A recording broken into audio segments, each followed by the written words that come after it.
Welcome to Start With Occupancy, the podcast for senior living owners, operators, and sales professionals.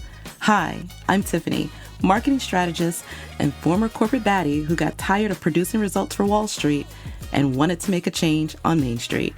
I provide quick tips, idea nuggets, and case studies to help you with proven sales, marketing, and business development strategies along with leadership concepts, so that you can inspire change, impact lives, and improve outcomes for the aging, their families, and your teams. I'm committed to equipping you with the tools, the knowledge, and resources that you need to excel in your business. With over 12 years of experience working inside senior living companies, large and small, I've developed a deep passion for advocating for the aging adult and those who care for them, all while driving business growth. So whether you're already in the senior care industry or maybe you would like to be, if your mission is to serve them, my mission is to serve you. Join me as we unravel the strategies and tactics that drive success in your business while making a difference in someone's life.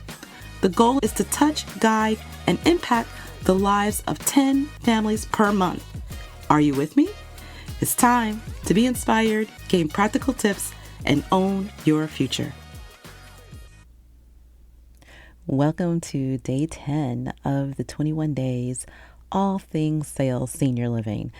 Yes, this is a journey, I must admit, with so many different priorities. But the cool part about this is that once this is all complete, it will be packaged together like a guide for people. And so hopefully you're enjoying the series. And again, I welcome you. So today we're going to jump right into it. If you're listening while on the road or in a plane or at the gym, just stay tuned. This is going to be good. So let's talk about resident matching. When I say resident matching, I'm talking about when you have either a resident that is coming to look at your community, or you're talking about a resident who's moving into your community, or you're talking about a resident who's moving into a shared room in your community. In these three different instances, resident matching is super important. The more people that you can invite to get to know the prospective new resident and that they can find commonality with, the better chances you have of having that resident move in. In corporate world, we call it conversion. But in plain English is you have someone who feels good about the decision that they're making to move into your community, because now they have something that is tying them to what it would be like to live in your community or help them acclimate to your community very well. We are social creatures, and friendships, even at that age, is so very important. And it is one of the main reasons why people move into a community-based environment after being home for so long and isolated by themselves. It's one of the top reasons. When you have a variety of friendships inside of your home, it can help transform the house in and of itself. And I say house, it could be a bigger community, but the friendships and the activities and the excitement, all of that can help shape what the culture of your community is like, because that interaction then also spills down to your staff, and your staff knows, oh, these are two peas in a pod, you can't break them up. They tend to know who gets along and who may not be best of friends. Let's just say that. And it helps with the community environment and the culture of your community.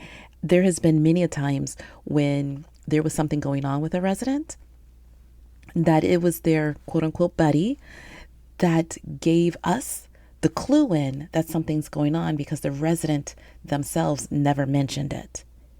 So if they're at night not feeling well or something is happening, a lot of times that roommate will come to the side when their buddy wasn't around and says, hey, at night I've been noticing X, Y, and Z. Just wanted to let you guys know. And can I tell you how invaluable that is? So, again, friendships are important in life, especially at this stage in life. There are some specific statistics about loneliness and aging that really can be jarring. Let me go over some of that with you. So, the statistics tells us this, that loneliness is significant for seniors. This is recent data between 23 and 24 showing that about 1 in 3 older adults between the ages of 50 and 80 experience loneliness or social isolation. The key stats is saying that 24 to 25% of seniors over 65 are socially isolated, and about 37% feel a lack of companionship.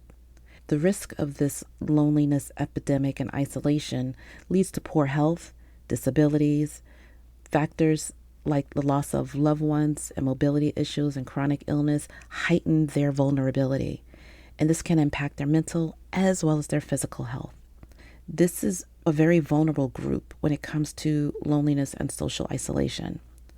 And a lot of times, this loneliness happens to those who are more at a disadvantage, who don't have their activities of daily living, meaning that they can't drive anymore, or because of their disability, they're limited in their socialization in church and in groups that they used to be very active in.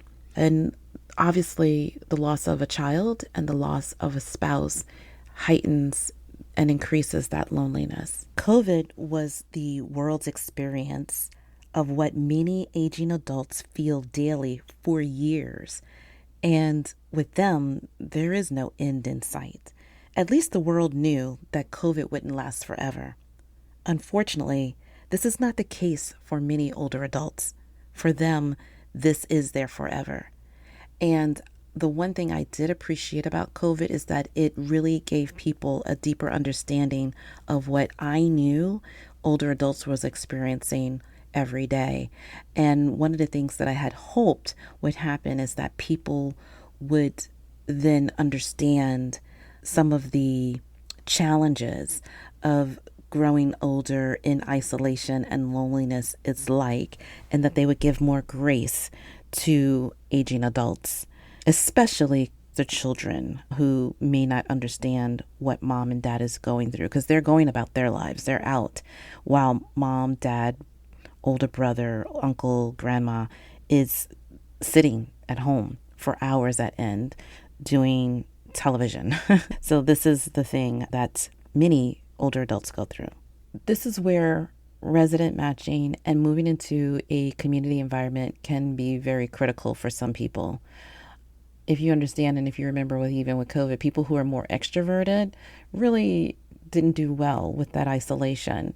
And there's so many other things that went on with that whole debacle of life that we all had to go through. But one of the things I thought about in creating our notes for today is those 3 areas of resident matching. And so one of them we talked about is the shared suites, because so many of you have homes where residents have to share together. And sometimes one of the concerns of the family is, how does that work? What happens if they don't get along? Or they may ask you, how are they matched together? How do you decide? What is the other person going to be like? And are they going to be kind to my mother or my father? How does mom or dad maintain their dignity and their privacy if they're sharing a room? These are real questions that families have. And how do I know this? It is because my first community, when I first came into the industry, being that it was majority Medicaid, Medicaid only paid for a shared apartment in the state of Florida at that time, and still does. So I had to, initially I didn't know, I have to be honest. I was like new to the whole thing, but I quickly became astute to it. And I will say it this way. In college, I had so many roommates. I'm almost ashamed to say it, but it's not because of me. So I don't want you to get the wrong idea, but it's because in college, people are transient. They come in for a semester and leave, or I stayed for the summer. So every track, there was a different roommate because people would only stay for half the summer or whatever have you. But I lived during those 4.5 years in college, 5 years because I took off a semester and still had roommates with 12 different people in that time. And so I had a certain sensitivity to what it's like to live with people and being able to learn how to adapt. And so I was able to pull that experience into what I was doing with aging adults in a community where shared apartments or shared rooms, it was 337 square feet. So it wasn't even an apartment, it was a large room with a bathroom. That's all it was.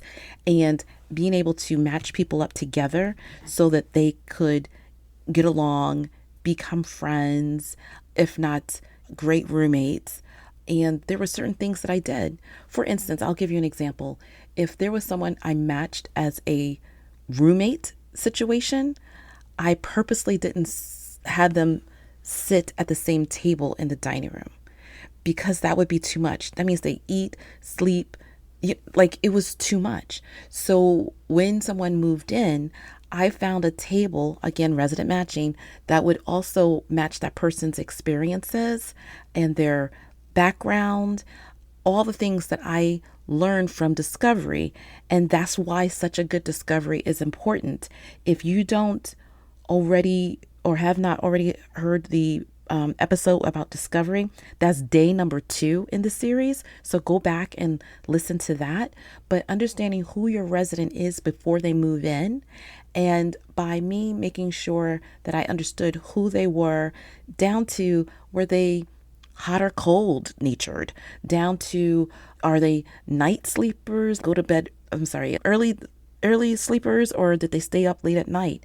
Did they like to watch TV when they went to sleep, or were they someone who liked quiet?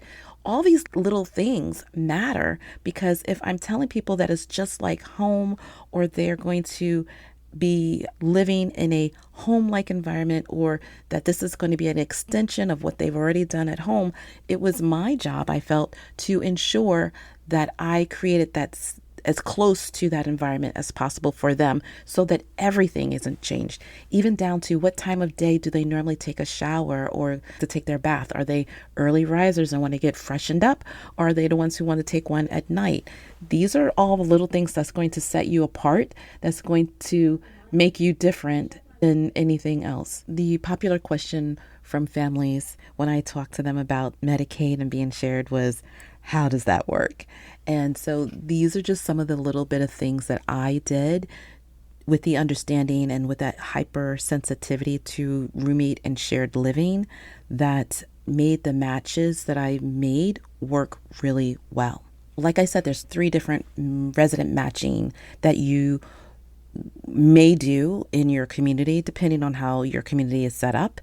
So the first one is when the person is coming in. A lot of times families will come and look at your community before the actual resident. When we would create that second visit, I would ensure there's a resident that had something similar or that they could connect to. Because that one resident, when they move in, I wanted them to see a familiar face. So let's talk about what that looks like. So think about you walking into a new school, a new office, a new church. You don't know anyone. And until recently, maybe you didn't even know that you would be there. Maybe somebody dragged you into church and you didn't know that, you was even going, or it was a new church, and all the different things that happen in life where you're put into a new environment. Maybe it is a networking group or things like that. And you don't know how long you're going to be there. And like I said, maybe you was a reluctant participant in even being there. And so when you walk into that new room and you don't know anyone, there's no familiar faces, it can be a little intimidating for most people. You have your extroverts out there. You guys can walk into a room and light it up and it doesn't matter. But there is a majority of people out there who feels a little uneasiness in that.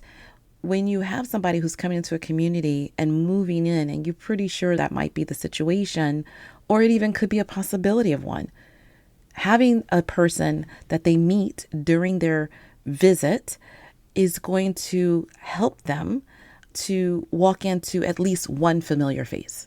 So when somebody comes in for that first time visit, meaning a resident, and this is the resident's first time coming in, then I like to make sure that they meet at least one other resident and that they see me saying hello to the residents and that they see familiar faces. And I actually, as I'm walking or showing them around, I'm introducing them to residents. The second type of matching is that when they finally say, okay, I'm moving in, who is that resident that they're going to meet up with? Oh, let me go back. When they also have that person in the very beginning, it might be what we call a lunch visit. Some people call it a lunch tour. You know how I feel about tours and visits, so I'm going to stick with my word visit. But it might be a lunch visit where they're visiting the community and they're going to have lunch. That is another time where matching can happen. If it's in the same initial visit, then it's the same person. I try and make sure that resident is free, and I ask the resident for permission. Are you going to be free this day? We have somebody who's new who might be coming in, and do you mind having lunch with them? And then the resident usually feel a sense of purpose and legacy by living there with you. It's a win-win situation because they feel like they're important to what is going on in your community. And then they sit together and they talk. And so I just usually serve the lunch like a first class waiter and have them enjoy themselves. The second type of matching is when they're actually onboarding and coming in. And that could be the same person, or sometimes it's a different person. And that is where there's we call it in the bigger communities, a resident ambassador. This person, quote unquote, is in charge of welcoming new residents. Back in the day, we used to call it the welcome wagon. When you're moving into a brand new community and neighborhood, there was a group of people who was in charge of welcoming that new resident into the neighborhood. It's the same idea, even if it's nothing but, hey, this is your person that if you have questions, you can ask. For the smaller communities, it could be everybody. You could really make it a very personalized experience in a smaller community and knock it out the park and really sell families on the idea that the personalization is real and demonstrate that. Then the third phase of this is when a resident is moving into a shared apartment. And I say phase meaning the third type. So if they're moving into a shared apartment, there are things that you should know so that you can make sure that it is a good fit. Now, when you're smaller, you may not always have the flexibility of people choosing different people and things like that, as I did in my 61 one apartment community, even though they were all studios. But it is basically, sometimes that means saying, okay, this is who we have for right now. But when there is an availability, your mom could move in with another person, or any mitigations that needs to happen so that their mom or dad have a better situation for them. Meaning this, some of the things that I talked about, knowing through discovery, what is that person like and how would they match with the other person? I had a situation where there was a person who moved in, and I asked the family a lot of questions and made sure I had a good match. One of the problems with this particular match was that while the person was lovely, I can't remember if it was a he or she, I kind of remember it was a him, but he was hard of hearing. So at night, one of the things I didn't realize, and it became my go-to every time since then, this was my first time when this particular situation happened, but at night, he liked to watch TV. Not a problem. Roommate never had an issue with that. The problem was he was hard of hearing, so it had to be really, really, really loud. And so one of the things that I found out after the first week is this is not going to work. I gave the family different options. One was a television that had the reading where they can see closed captions. The other one, because their vision was fine, the other one was to have headphones for the TV so that when they wanted to watch TV, they can wear the headphones and they can turn it up as loud as they wanted to, but it wouldn't interrupt the other roommate. And that seemed to work. As a matter of fact, they loved it. And the roommates were great together. They still stayed together because there was not a problem with the roommate situation as much as it was their style of living. So that is the things to think about is when you're moving into someone, is I mentioned earlier, is what are their habits like? Is one messy and one not? One thing I also did is I always asked the staff. Asking the staff was key because they know your residents inside and out. They know who's messy. They know who's up at night. They know who's early in the morning. They know who's restless. And so asking the staff, giving them a profile of who's moving in and asking them which resident would be the best match for this. That also gave the staff a sense of purpose, like they were helping with the actual move in. And they were. But it gave them the I want to call it the buy-in, but it gave them that sense of ownership is the best way I could think of it. That this move-in and the decisions I made as a sales manager in that community was because of their input into that move-in. And so now that resident became their people, if that makes sense.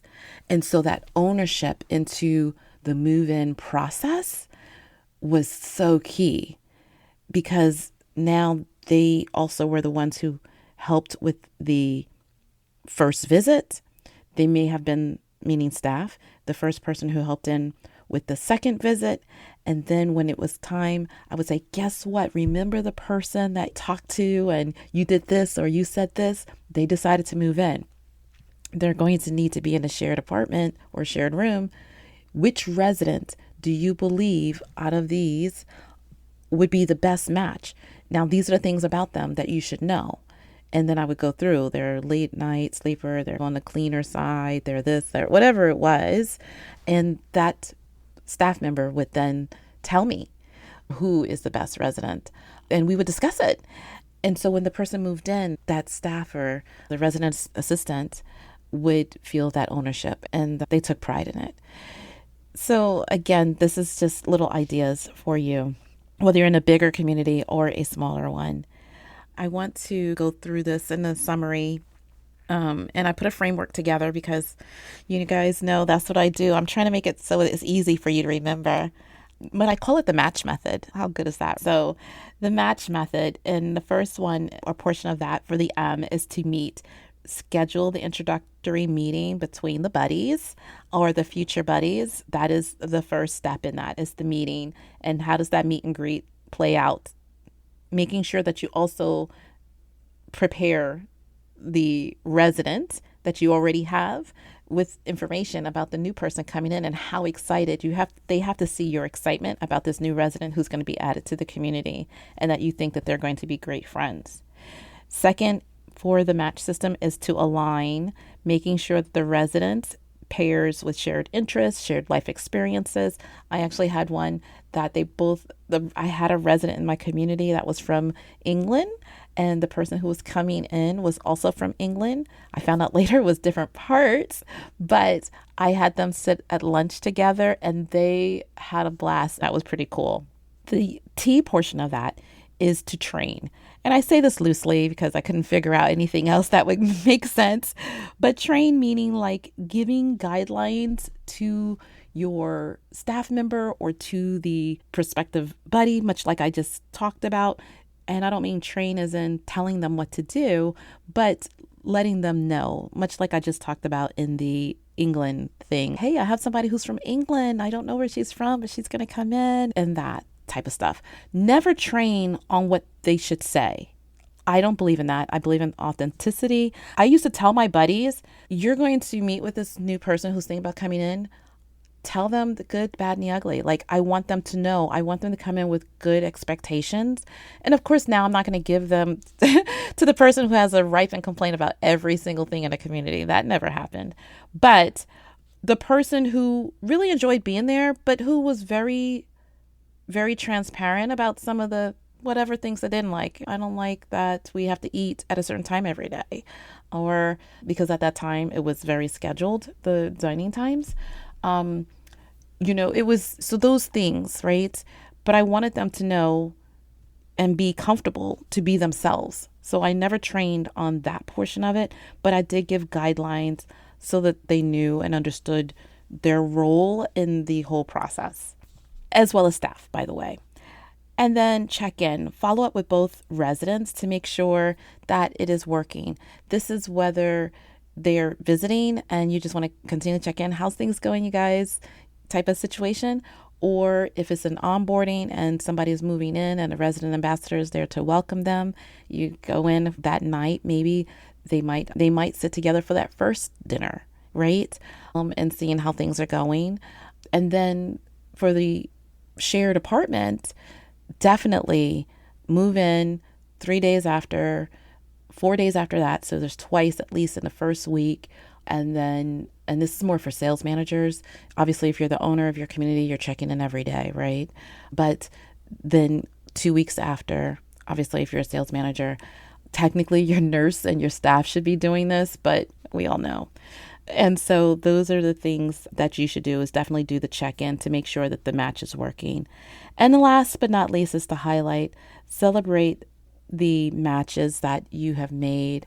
And that could be a highlight with other new people that's coming in inquiring. And sometimes when they come in, meaning the family member for that first visit, they're meeting the two buddies that are together on that first visit, and they're telling their experience of how one moved in, the other one helped move in, and how they worked together and how it's a great community, and how they became great friends. And that really warms up that next person that moves in. Hope this makes sense, but it's like a domino. It's a domino effect. You do one great match, then someone coming in looking for their mom or dad, and then they are walking around your community looking at it, and introduce your residents to, hopefully you're doing that to the visits that come into your community, family visits, and then having that person say, oh, this person just moved in and this was their buddy, and them talking about how that worked out. That is such a really great opportunity for your community to shine. That is what I have for you guys. Practical tips is making sure that you're doing really good discovery so that you know who these people are when they come in to visit your community, and more importantly, when they move into your community. And host regular buddy check-ins, like I said, as a part of that onboarding process to make sure that all buddies matches are good. There's one big guidebook from this whole series, but it's going to be the Buddy System Implementation Guide and Steps to Create Good Connections. If you want that early, you're welcome to DM me at tiffany@startwithoccupancy.com. And I will have these things together. So this is what my big project is for this week, is not only finishing the series, but putting out all of the different guides for it and making that into one whole exhaustive guide for you guys as a marketing kit for going into next year. What I would like to do is to let you know that we have two big things happening at the beginning of 2026. One is the marketing bootcamp. That is going to help you start off your new year so that you can have a stronger year. I will let you know, in this industry, between January, February, March, April is where typically a big majority of your move-ins happen. It is right after the holidays. It's right after I've seen something since end of October going into the holidays. I didn't want to move mom yet, but now's the time. It is I visited mom, and now I see things that are not so good and I need to make some decisions.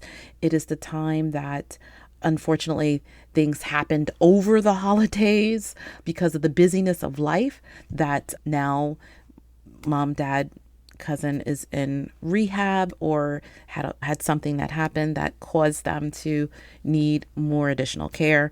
Or it's the time where people are slowing down and trying to think about their new future, maybe with independent living, and saying, you know what, this is the last year I'm going to have this house.